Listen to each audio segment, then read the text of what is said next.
Hello students, welcome to a new session, and today we'll be starting with a new chapter, that is nutrition in animals and plants.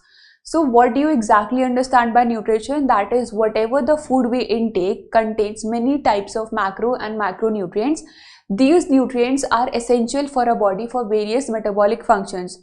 For example, the food that we intake is in a complex form, and that food contains all kinds of carbohydrates, fats, proteins, minerals, vitamins. So these substances, they are not in their absorbable forms. So these substances are broken down and we derive energy from them. So nutrition is any kind of food we intake, and nutrients are carbohydrates, fats, proteins, as you know. So starting with the session. Food is a kind of fuel as well as a kind of building material for all living organisms. As we know that we start our life as unicellular organisms. So for our body to grow, for our body to function, for the cells to replace, repair and reproduce, the body requires some kind of energy, and this kind of energy is obtained from the food that we intake. That is why it is said that food is the fuel that our body requires for its functions. Food contains nutrients, the raw materials our body needs to build everything from muscles and bones to the brain and the heart. Now why it is said so? Because there are certain minerals which are required in the building of the body. For example, calcium and phosphorus, they form a major component of your bony structure, that is your skeletal system. And apart from that, sodium and potassium, they are required for carrying the nerve impulses. So the nutrients that we intake, they not only give us energy for various activities, but also they help our body in dividing, they help our body in building a structure for ourselves. Now the food provides, it gives us energy to do work, nutrients for the growth, repair of damaged cells and tissues, materials for keeping us healthy and disease free. The food, they give us energy, the food, they help in proper building of our body. Vitamins, they help our body in fighting the diseases, they help to make the antibodies, and they develop a strong immune system. Food that provides us all the above substances is a nutritive food, that is the food which can give us energy. Food that helps us in building up our body and food that keeps us disease free is known as a nutritive food. Such food contains various nutrients like carbohydrates, proteins, fats, minerals and vitamins. A nutrient can be defined as a constituent of food that helps one way or the other in the body functions. So you have to remember this definition of nutrient. The food constituents are categorized into macro and micronutrients. So macronutrients are those nutrients which are required in maximum quantity by a body. For example, carbohydrates, fats and proteins, they are termed as macronutrients. Micronutrients are those which are required in minute quantities of a body, that is 1 to 2 milligrams, because they are not usually energy giving or body building. For examples, vitamins and minerals, they are categorized under micronutrients. The food constituents are categorized into carbohydrates, fats and proteins as macronutrients, which are required in bulk, and vitamins and minerals as micronutrients which are required in minute quantity, that is minute requirement. Now what is nutrition? Up till now we have studied that we take up nutrient, we require food for our body, we require food for energy, we require food for building our body, we require food for building up a body to develop immunity. Now what do you exactly understand by nutrition? How do we intake this food? So it is a process by which living things receive food. That is, whatever substance we intake or ingest is known as nutrition, and utilize it to grow and become healthy. So nutrition is the food that we intake or ingest and utilize it for proper functioning of our body. Animals eat food for getting energy and nutrients, but the green plants obtain nutrients by synthesizing food through photosynthesis. Now we know that the intake of food is by two mechanisms, that is autotrophic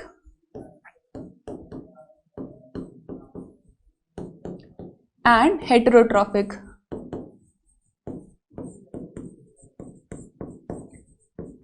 Autotrophic are the plants which make their own food by the process of photosynthesis, and this food is utilized by the plants for its metabolic functions. Heterotrophic means all the animals and human beings, they are dependent on plants for their nutrition habits. So that is why we cannot make their own food and we are dependent on plants for our fooding habits. Now, types of nutrients. The nutrients or the food are again classified into three categories, that is the energy giving food, the body building food and the protecting food. When talking about the energy giving food, it includes carbohydrates and fats because both of them gives high amount of ATP which is required by the body for metabolic functions. It gives us energy to perform more and more physical activities. Then coming to proteins, because our body is made up of amino acids, our body is made up of proteins, so we require protein for building the body material. It is required by the cells for repair, replacement and reproduction of the cells. Then coming to the protective foods, these are those food items which help in boosting up our immunity, which helps us to develop resistance against the diseases. Nutrients are classified into 5 major groups. Carbohydrates like rice, potato provide starch and sugarcane provide sucrose, they provide energy. Proteins to provide bodybuilding material, it is found in pulses, milk, egg. Fats like ghee, oil and butter also provide energy. So you have to remember that carbohydrates and fats, they are the energy giving food, but in both of them fats give twice as more energy as carbohydrates, and protein, they are the bodybuilding material. Then coming to minerals. Minerals, any mineral you can name: iron, sodium, calcium, potassium, phosphorus, manganese, cobalt, zinc. So these are the substances which are required by a body in minute quantities, which help in the body in building the structure, or they help in boosting up the any enzymatic reaction, or they can act as a catalyst. So they are categorized under micronutrients and they are also required in very much minute quantities by a body for metabolic functions. So minerals such as iron, sodium, calcium, phosphorus, they are required by the body for a very much specific roles. Like calcium and phosphorus, they are required to build up the bones. The sodium and potassium, they are required by the body for the conduction of nerve impulse. So the minerals, they have a very specific function. Then coming to vitamins. Vitamins are needed for the normal functioning of the various body processes. You have to remember that vitamins are categorized under the protective foods because the optimum quantity, that is if you intake all the vitamins in your diet, you will develop a good healthy immune system, you will develop a healthy body by which you will be able to fight the diseases properly. And the deficiency of vitamins can lead to certain diseases known as the deficiency diseases, which can be caused by the deficiency of certain types of vitamins. For example, the deficiency of vitamin A can lead to night blindness, the deficiency of vitamin C can lead to scurvy, the deficiency of vitamin D can lead to rickets, which is a problem that is related to your bony structure. Now coming to carbohydrates, we know that carbohydrates are the energy giving food. Carbohydrates are the main source of energy to work. So this is their first function. They provide heat for the warmth of the body. Second function, they are formed of carbon, hydrogen and oxygen. For example, the formula of glucose is C6H12O6. So it is a carbohydrate and it is made up of carbon, hydrogen and oxygen.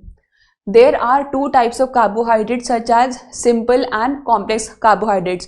Carbohydrates can be monosaccharides, they can be polysaccharides. For example, glucose, fructose, galactose, lactose, maltose, all these are different types of carbohydrates.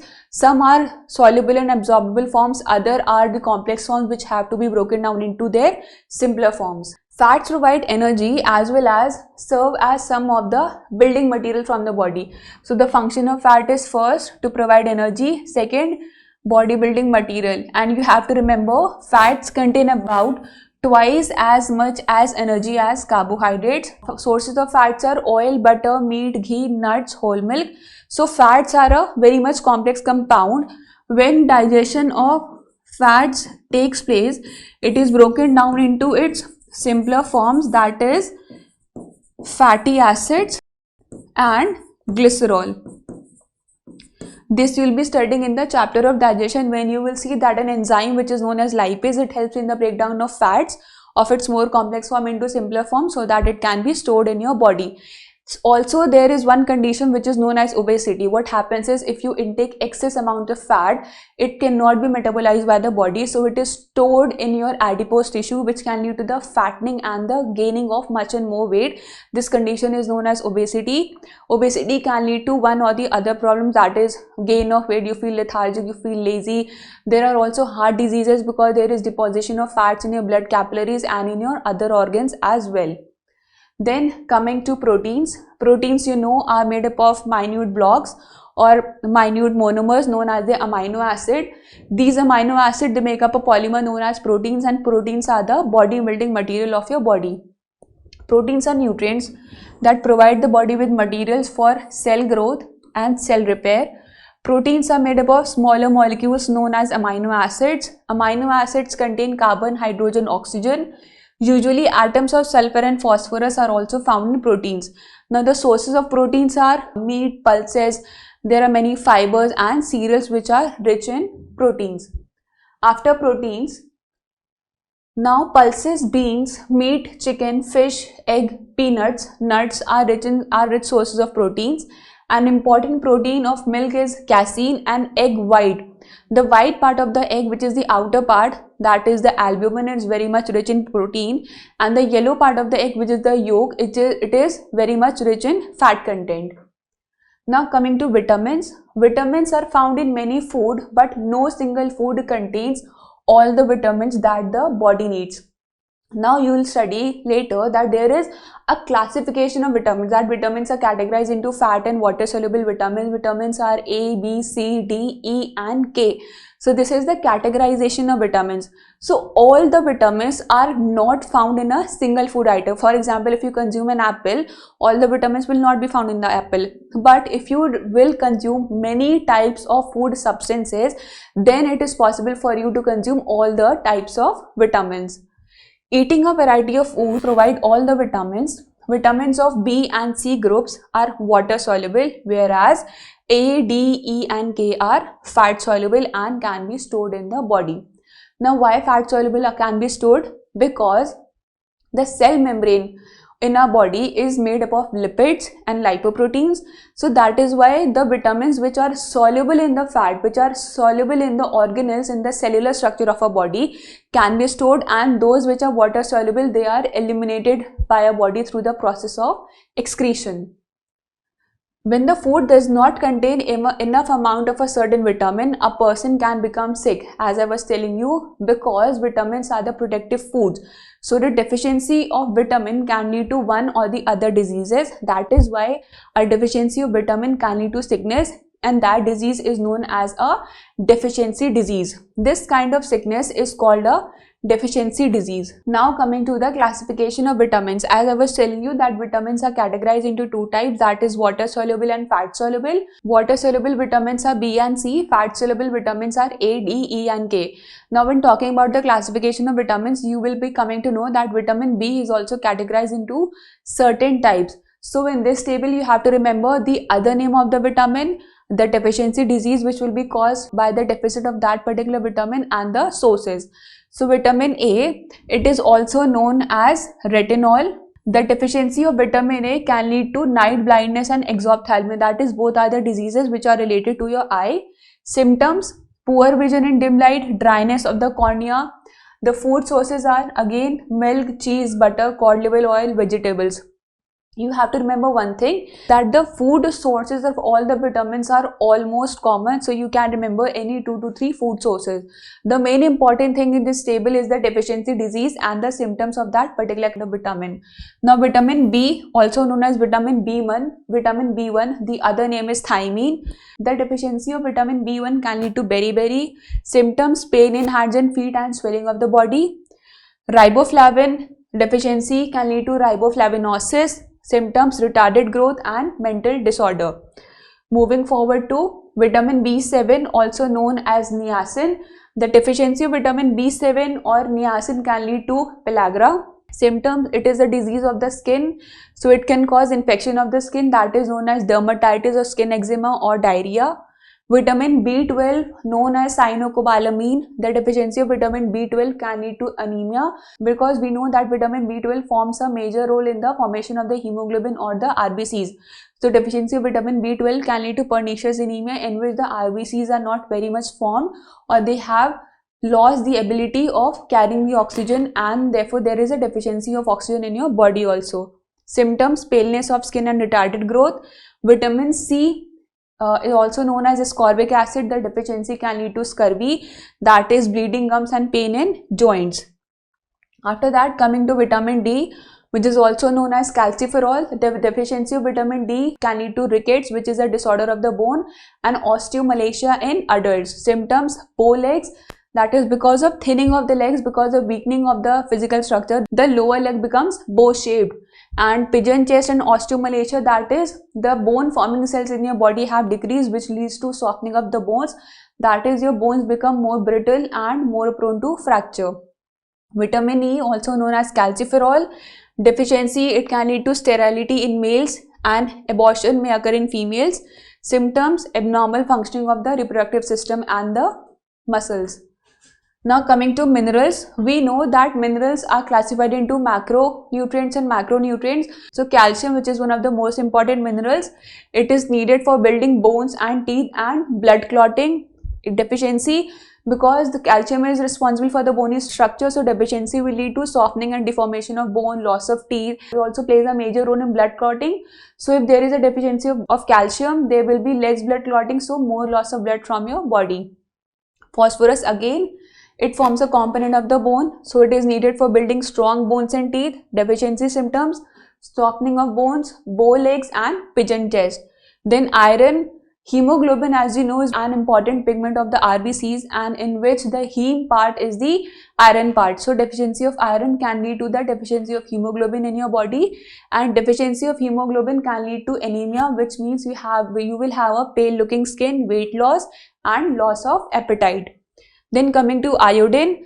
Iodine is generally found in the table salt, that is sodium chloride. Now iodine is one of the important component that is required for the regulation of your thyroid or thyroxine hormone. So if there is an increase in the amount of iodine or decrease in the amount of iodine, it can lead to thyroid problem, that is hyperthyroidism or hypothyroidism. So needed for producing hormone thyroxine, which controls the oxidation of food. So if there is more and more amount of iodine, that is more and more amount of thyroxine, so the rate of metabolism in your body will be fast, which can lead to hyperthyroidism. And if the amount of iodine is less, it can lead to the decrease in the rate of metabolism, which can lead to hypothyroidism. Now sodium, potassium. Sodium and potassium are responsible for carrying the nerve impulses from one place to another. So the deficiency of the sodium and potassium can lead to the dysfunctioning of the neurons or the nerves. Deficiency: high blood pressure, fatigue and loss of appetite. Now coming to water. Up till now we have read that we require food, we require nutrients for various metabolic functions of the body, but water also plays a very important role, because water helps in transportation of these nutrients or these minerals from one place to the other. On the other hand, water also plays an important role in the metabolic functions. We have to consume 2 to 2.4 liters of water per day to keep our body hydrated. Several chemical changes that takes place in our body occur only with water as a medium. 90% of our blood is composed of water.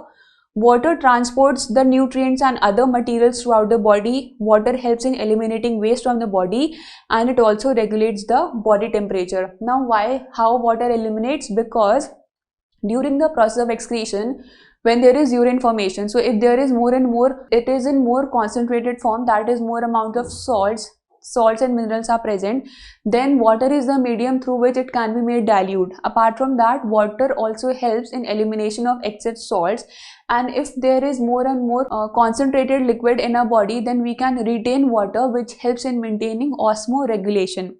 Apart from that, water also plays a major role in thermoregulation. How? That if the temperature of the outside is very much high, then we can have a cooling effect by releasing more and more water through sweating. On the other hand, it also plays a major role in excretion and osmoregulation.